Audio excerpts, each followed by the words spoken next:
Perkenalkan, nama saya Nabila Salsa, NIM SF2206030 dari S1 Farmasi.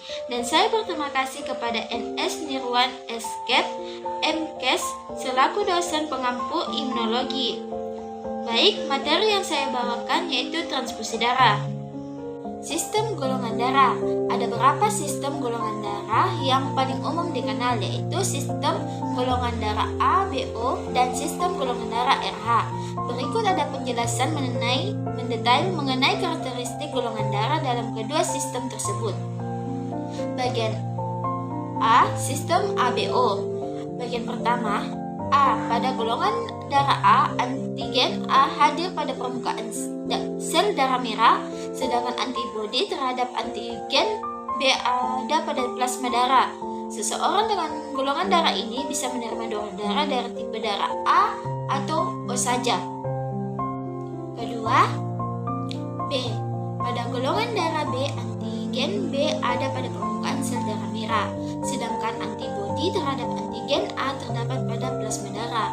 Pemilik golongan darah B bisa menerima donor dari golongan darah B atau O, namun tidak cocok dengan darah golongan A atau AB.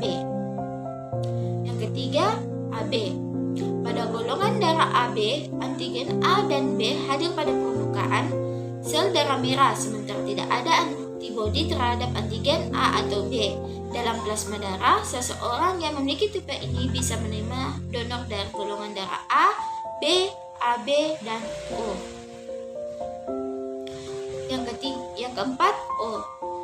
Pada golongan darah O tidak ada antigen atau B pada permukaan sel darah merah, namun terdapat antibodi terhadap antigen A dan B dalam plasma darah.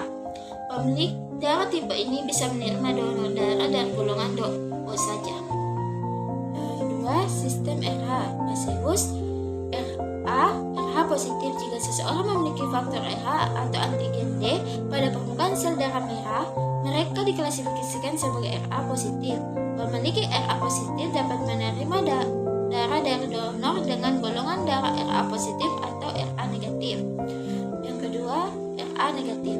Jika seseorang tidak memiliki faktor RH atau antigen D pada permukaan sel darah merah, mereka diklasifikasikan sebagai RH negatif. Seseorang dengan RH negatif hanya dapat menerima darah dari donor dengan golongan darah RH negatif. Berikut ini syarat umum yang harus dipenuhi sebelum melakukan donor darah. Pertama, kondisi fisik harus dalam keadaan sehat, jasmani maupun rohani.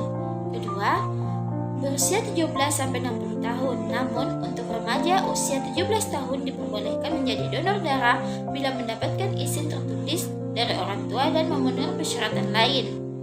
3. Memiliki berat badan minimal 45 kg. 4. Suhu tubuh 36,6 sampai 37,5 derajat Celcius.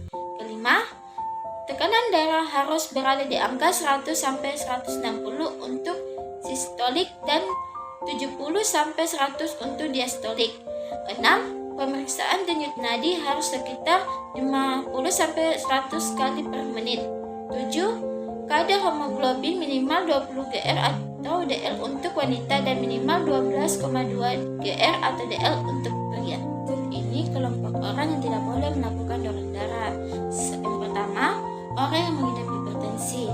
Kedua, orang dengan berat badan kurang dari 45 kg. Ketiga, orang yang mengidap hepatitis B dan C. Yang keempat, orang yang sedang hamil. Jenis transfusi darah. Di bawah ini 5 transfusi darah. Jenis transfusi darah. Di bawah ini 5 jenis transfusi darah yang perlu kamu ketahui. Yang pertama, sel darah merah. Yang kedua, konstan trombosit. Yang ketiga, plasma beku segar. Yang keempat, respicepetit. Kelima, whole blood. Materi terakhir dan promotion. Promach merupakan pemeriksaan utama yang dilakukan sebelum transfusi, yaitu pemeriksaan kecocokan antara darah pasien dan donor, sehingga darah yang diberikan benar-benar cocok, dan supaya darah yang ditransfusikan benar-benar bermanfaat. bagi kesembuhan pasien. Adapun prinsip Krushmat ada dua, yaitu yang pertama Mayo Krushmat merupakan serum pasien yang direaksikan dengan sel donor. Apabila dia dalam serum pasien terdapat antibodi yang melawan terhadap sel, maka dapat merusak sel donor tersebut. Yang kedua, Minor Krushmat merupakan serum donor yang direaksikan dengan sel pasien. Pemeriksaan antibodi terhadap donor apabila dilakukan, maka pemeriksaan Krushmat minor tidak perlu dilakukan lagi. Sekian materi yang saya bawakan. Semoga bermanfaat bagi kita semua. Mohon maaf bila ada kesalahan dan kekurangan pada materi yang saya bawakan. Wabillahi taufiq wal hidayah. Wassalamualaikum warahmatullahi wabarakatuh.